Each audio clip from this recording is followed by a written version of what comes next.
We'll read it inside. We'll read a bit of chapter 8 inside. Chapter 8 is very interesting. It speaks about the different attributes that Hashem has, different traits, different qualities.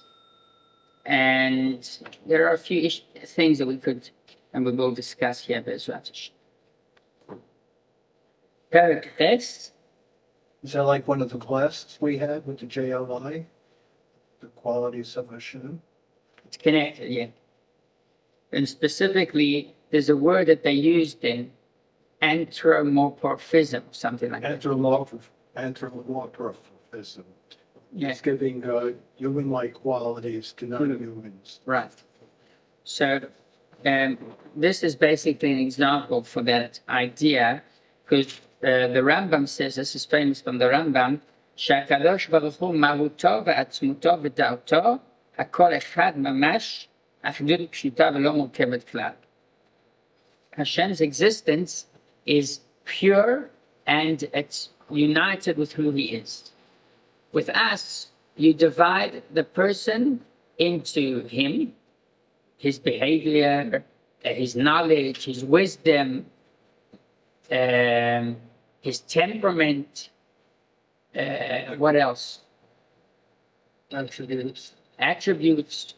So we need a board for you to write on. So with these attributes, when you speak about a human, it's divided, it's separate.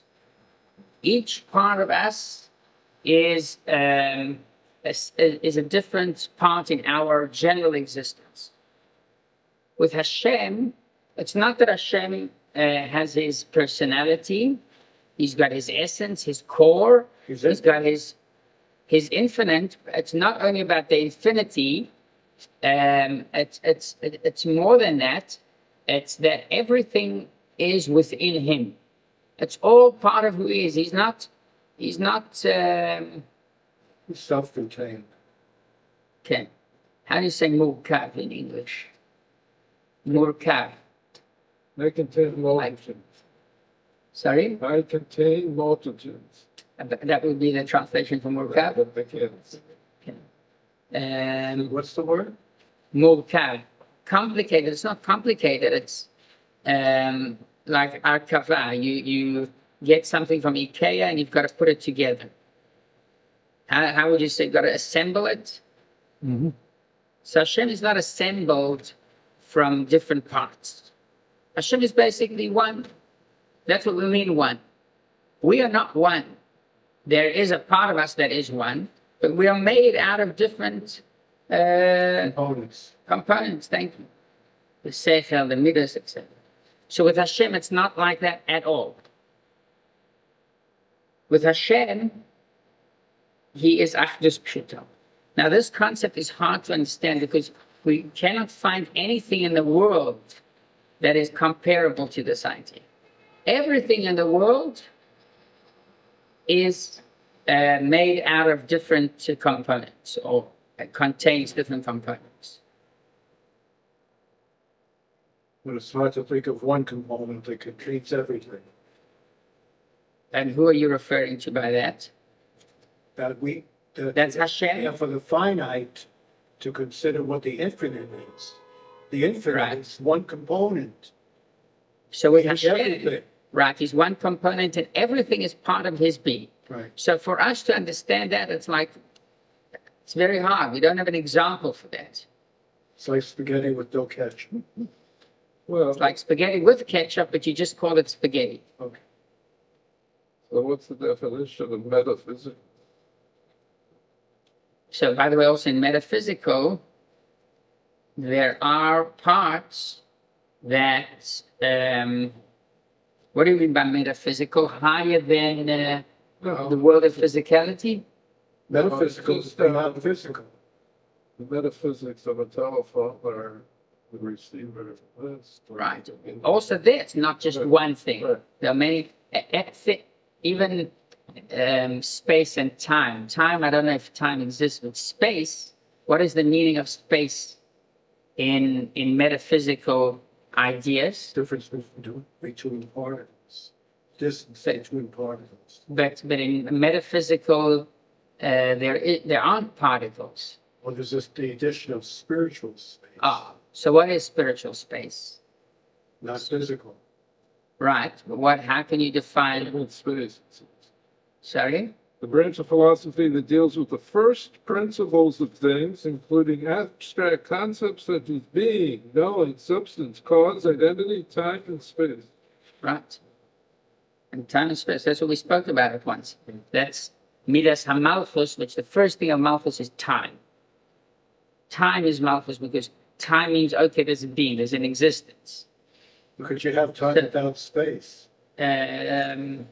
Because space is the distance between particles measured in time. Right.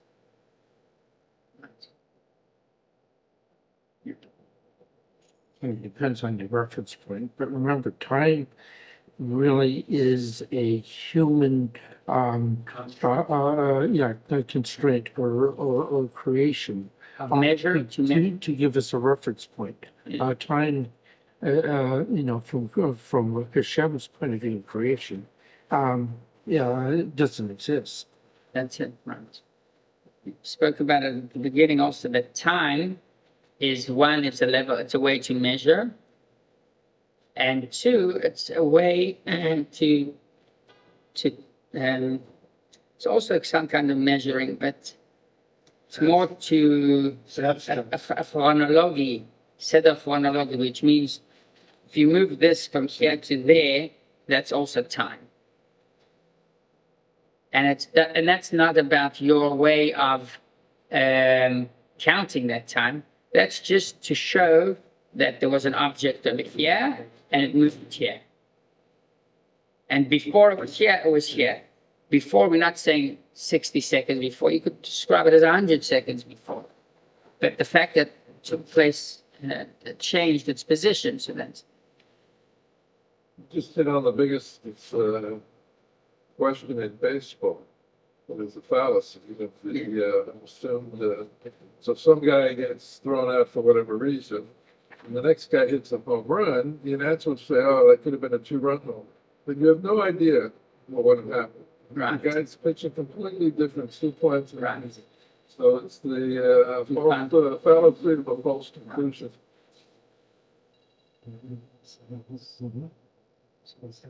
No. Well, Hashem. Oh, It'd be random. But אני בשיעור, אני יכול לחזור עליך בסוף. if the book here got there later than it was. I apologize. Put this in silence. By the time he reads from the book here, something could have happened. It makes the reading difficult. The rest of it's back. Or when we post this here to the internet and someone looks at it, they have a much different meaning because of events that have taken place.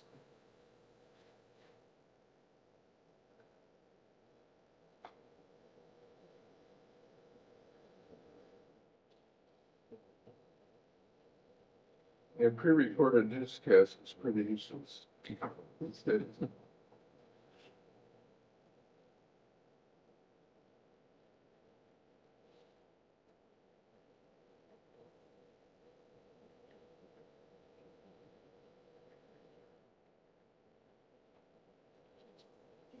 Okay. So I want this year, we'll do a certain part in depth. And these are the attributes that he speaks about. So the point of the Alter Rebbe is very clear, based on the Rambam, that Hashem's attributes are just in order for us to try and grasp him a bit, or for him to try and react to us in ways that we could accept. Because otherwise, he's above all of our understanding, not only our understanding, our ways of behavior, of relationship. He wouldn't be able to have any type of relationship with us. So, and this, by the way, is something that we can't understand who he is. So when they use the idea of mercy, of kindness, of Gevura, restriction. First of all, this is all part of his one single unity, and it's not an added part to his personality. And second of all, it's only our language, but it's really much higher, much deeper, and also we cannot understand what is chesed up there. We don't know what chesed up there is. The same way that a child, you tell him what is kindness. So for a young child, kindness means to give a candy to someone else. And in other cases, kindness really means to prevent someone from a candy or from any other thing that could cause him harm. And that's how the idea and the concept of a trait, so quality, changes according to the world. Another example is something sweet. So you go to a child, what is sweet? Sweet is candy. It's even called sweets. But then you go to an adult and he says, listen, for me, sweets, I cannot touch sweets. It's too sweet for me. Or he doesn't, but what is sweet? A song could be a sweet song. Or the pleasure of understanding a concept in the Torah, that is sweet. That's a sweet idea. So that changes. And then the world's even higher than where we exist and live. The concepts are even deeper. That's Gan Eden. What is Gan Eden? The Gemara says we don't know what Gan Eden is. It's because we don't have the understanding of any real spiritual experience. That's what it is. It's a spiritual experience. And within the attributes, the Alter Rebbe mentions these attributes, and I want to ask you, do you see anything missing? Totally beyond. Agree? It's totally beyond any physical. So Right. it's all in the imagination, What is? metaphysical. Because there's no framework to compare it to. So the Alter Rebbe says, Ki hama'ala madrega rishona etzel hanivraim. What's the highest level that us humans have? What is our biggest benefit? Hi chachma, wisdom. That's what it says, Reishis chachma. Reishis chachma means the beginning is chachma, the highest level is chachma. That comes from the Ein Sof. Exactly. And then he goes from there to Bina, Da'as, and all the other midot. Is there something that we are missing over here? Well, why do we sometimes not include dot? Da'at, Because that would be the 11th. that's right. Wait.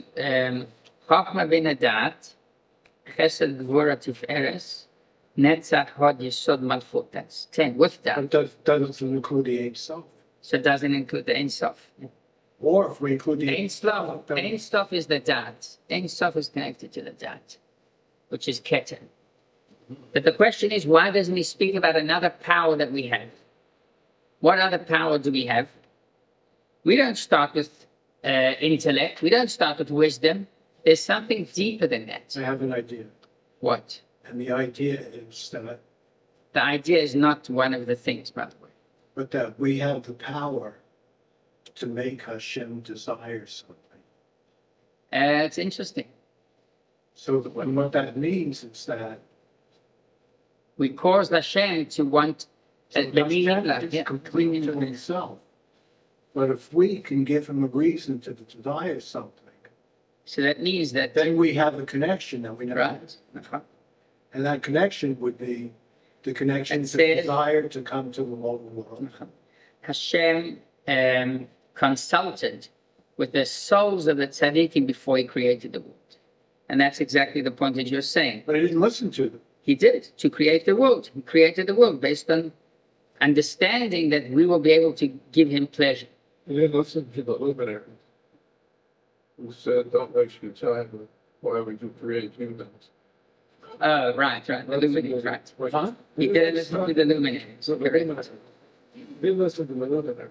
What he's saying is that the king, actual, the soul is that the king are different than the luminaries. Perfect. Okay. So we are missing something here, and this is the koach haratzon, will. Will is something very, very powerful, very, very strong. That is the key to the rest of their attributes. It's part of Keter, it's part of the Ein Sof. Why do we speak about the Ratzon? Why doesn't it mention the will? And not only that, let's speak about us. I speak about Hanoch, for example. Okay. You have, and the highest level there is the will. We'll see there's even higher. But the Koach HaRatzon is what gives a person the reason to wake up in the morning. It's not the Chokhmah. It's that you want something. I want this. And then you bring all the rest of your powers into action in order to achieve or to think about this Ratzon. But essentially what really drives a person is will. Desire. Or desire, we could describe it as desire. Why doesn't he speak about it? And by the way, there's even a higher level, and that's pleasure. Pleasure is even higher than Ratzon. Pleasure is different than Ratzon. Ratzon is will, you use it to like force you in some kind of a way. People with a strong will, they basically, it's interesting. They could live in very difficult times. They live for very long. And and they can teach themselves a lot of things, self-learned. They see a certain goal and they would accomplish that goal. Even though they don't necessarily have the right tools 100%, but they will make it happen. Pleasure is even higher than that. Pleasure is higher. Maybe we'll speak about Tanya, that's a higher level.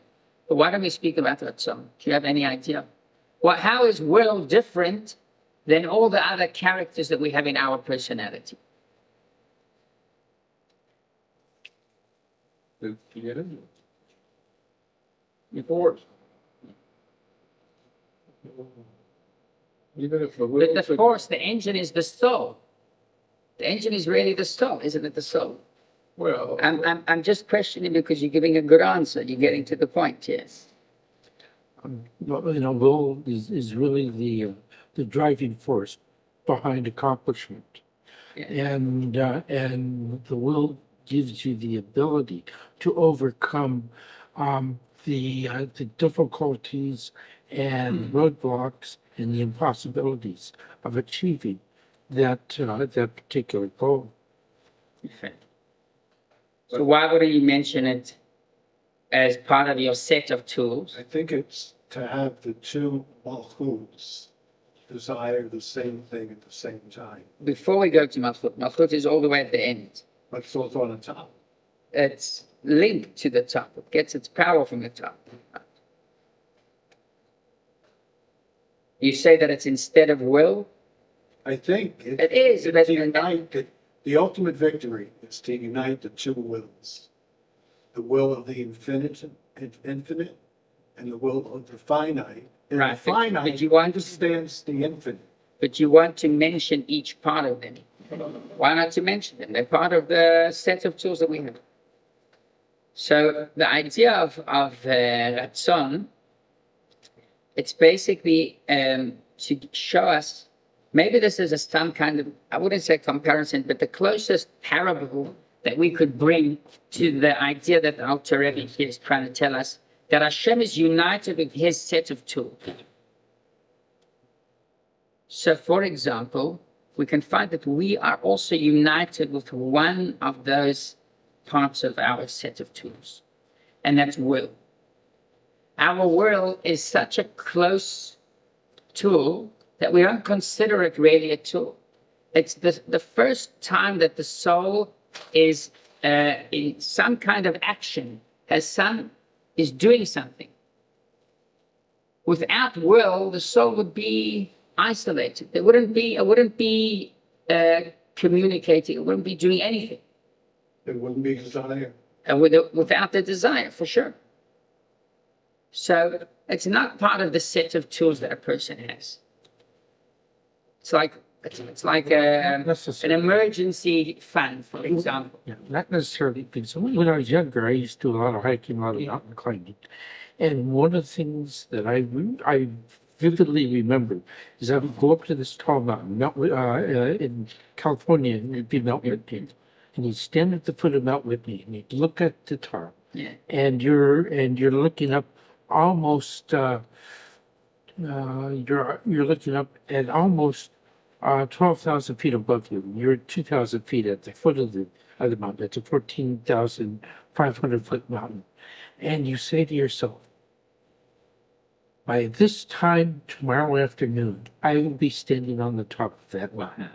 And it takes the will to to persevere, to overcome the difficulties and the stamina and the strength to be able to push through, follow the trail, to find yourself on top of that mountain. It's a doable task, but you have to have the will to do it. Right. Because you have very little air to breathe. It's straight up practically. How do you actually climb up? You've got to go a set of ropes. No, well, you can, but there's actually a trail. Oh, there's a trail. That you can go up. It's about a 15-mile trail, about a 30-kilometer trail. How long does it take to get all the way up? Some people can go up in less than 12 hours. You to do it more sanely usually takes about 24. 24 hours. So you sleep on the way? Yes. Mm-hmm. You find a place to camp and you... And you sleep on the way. The last time I went up Mount Whitney, I went up, the moon was so bright that you couldn't sleep. So I started the final ascent to go to the top at midnight. Wow. And I ended up going to the top by 5 o'clock in the morning. Wow. So you could see the whole area because of Yes. the moon? Mm-hmm. So the moon actually has... Wow. Beautiful. Were you alone? No, I was with my family. But not an official. No, not an official tour. Yeah, but we used to climb that mountain, make that trip about once every 2 or 3 years. Wow. Beautiful. So that's strengthening the question that you need to use your will to do certain things, especially a task like that. And like you said it, you described will very well because you said 24 hours, I'm going to be on the top. That is will. There's no calculations. There's no, I'm going to use this way, I'm going to use that way. That will come in later. And if you find more obstacles, you'll find solutions for that. And you'll make it exciting. You'll make it chesed, you'll make it gevura, you'll make it tiferes. That comes in later. So it strengthens the question that will is one of the set of tools. But if we go a bit deeper to that statement, 24 hours, I am going to be out there. Who is saying it? Where does that come from? If you say about that feeling, if you think about that statement and about the emotions going into it, or not the emotions, but about where does that come from? When someone says, I am going to be there, who is he referring to? That's his soul. That's the deepest part of him. He's got to prove everyone that he can make it, himself and everyone else. So that's the deepest part of, you can use it. You have to use it as a tool. Of course, there's an aspect that will is considered a tool. But it's not only that. It's a bit more because it's about I am going to be there. So you don't use it in any case. You're not going to say, I'm going to wake up tomorrow morning and I'm going to have a cup of coffee. That's not the will. The will comes from a deeper point. It's like, I am going to goal, let's say, for the year. I'm going to make sure at the end of the year I've finished this whole book, for example.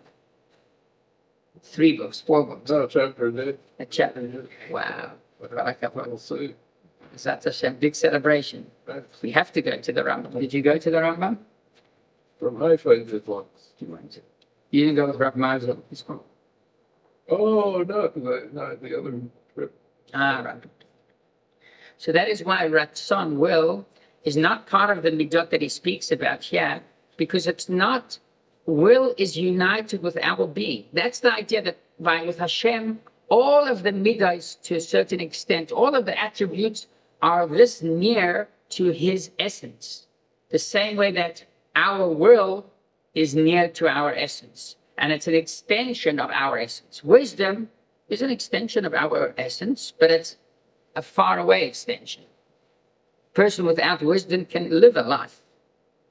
Will is the way to express you being alive.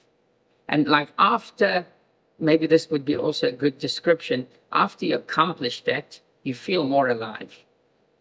Would you say so, that you feel also more alive? Not only more clever or more fit now or more happy, that's the emotions. But the benefit that you gain from it is the deepest level of benefit. More alive. It's like if something's added to your soul, not to your knowledge. And that's with Hashem. That's the parable that we're trying to explain. Maybe this is the closest we can get to understanding it. When we speak about that Hashem is united with his attributes, we're speaking essentially about that everything is part of him. Whatever he does, any way he reacts, it's happening within him. And the example is that song, will. Because with us, our will, it's us. It's our life.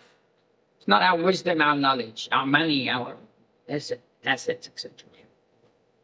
Would you say that's true? You become more alive? You do, because you've accomplished a task that you wanted to complete. Yeah. I think more connected Or you can say more connected to a higher spirit. And we feel taking that step to something. I'm talking about accomplishments, not only about technically any accomplishment, but it's connected to you, to who you are, to your potential, to your being. The TV movie about the Eichmann trial. Okay. And there was two people arguing about 48 warnings. And then she started complaining about how Israel did this and this. What does that have to do with the Eichmann trial? Just that it was in that movie, so I don't know if it's an official conversation, but. No, but how did it get into the movie of Eichmann's trial? Because it's like the beginning of Israel. Right, the producer was talking to someone, said, but you. And he said, listen, we won the war because we wanted it more. We won the war because we wanted it We more? wanted more. Because we wanted it more, right? Right. No, it's 100% true. You've got to show that you want something. If you can afford to lose, right? And but that's what they say. We have no choice. That's what everyone says. It's the best statement that you can say about it. It's not only that we have no choice. It's that this is our godly mission in the world. But people are afraid to say God and missions or purpose. This is our purpose to be here. It's not that we don't have a choice. You've got a choice. You can go tomorrow, you can pack your bags. Believe me, the UN would pay every person. If this would solve the solution, they would pay every person. You'll get a house in Africa. You can choose between Madagascar and one of those places. When we say we have no choice, it's the way to say that this is Hashem's choice. It's not our choice. It's Hashem's choice. We have to go for it. The Seder. So it was short this week. That's today. Next week we're back to the usual schedule. Sunday I just couldn't make it. I wasn't here in Yerushalayim. Next week, Bezrat Hashem, I'm really looking forward. Okay. Yishar Koach.